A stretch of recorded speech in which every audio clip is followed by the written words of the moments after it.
मी जोगेश भोईर. माझी जिथे लाईन जुनी लाईन होती, मी त्यांना प्लंबरला जुनी लाईन बनवण्यासाठी 3 वेळा रिपेरिंग करायला आणलं होतं, पण माझी लाईन काही रिपेरिंग झाली नाही. त्यानंतर मी नवीन तेच जुनी लाईनीवरती रिपेअर करा दुसरी बोरिंग मारून लाईन. मी जोगेश भोईर. माझी जिथे लाईन जुनी लाईन होती, मी त्यांना प्लंबरला जुनी लाईन बनवण्यासाठी 3 वेळा रिपेरिंग करायला आणलं होतं, पण माझी लाईन काही रिपेरिंग झाली नाही. त्यानंतर मी नवीन तेच जुनी लाईनीवरती रिपेअर करा दुसरी बोरिंग मारून लाईन घेतली. तेवढं ते परशुराम धर्माचे पाटील आले आणि माझ्या प्लंबरला लाता मारल्या आणि मला धक्काबुक्की करून त्याला मारहाण केली. काम बंद करायला सांगितलं.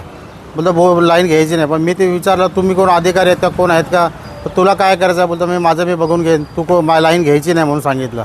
आणि मला शिवीगाळ केली, माझ्या घरवालीला शिवीगाळ केली. नाव सीमा जोगेश भोईर.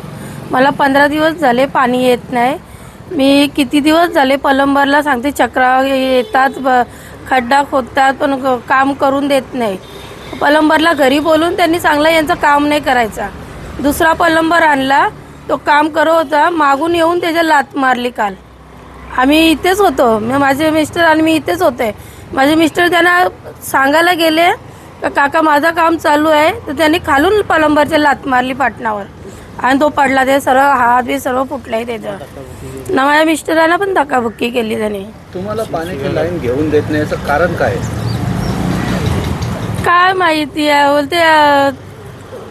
बोलते त्यांचं कामच नाही करायचं. प्लंबरला सांगले डायरेक्ट, त्यांना लाईनच नाही. यांना लाईन घेऊन द्यायची नाही. आम्ही त्यांच्या कशातच नाही. तारीख म्हणून आहे, मालमेन आहे. त्याला मी सांगितलं काम कर माझा, तो मला बोला मला माझे पैसे हवेत. मी त्याला बोलतो तुला पैसे काय तुला कमिशन आहे ना, ते देतो तुला. प्लंबरचे काय ते पण मी देतो. पण त्याने पण मला 1 हप्ता असंच फिरवत राहिला. आणि त्याला काम दिल्यानंतर एक प्लंबर आला होता, गेटमध्ये बोलून त्याला दमदाटी दिली का जोगेश भोईरचं काम करायचं नाही.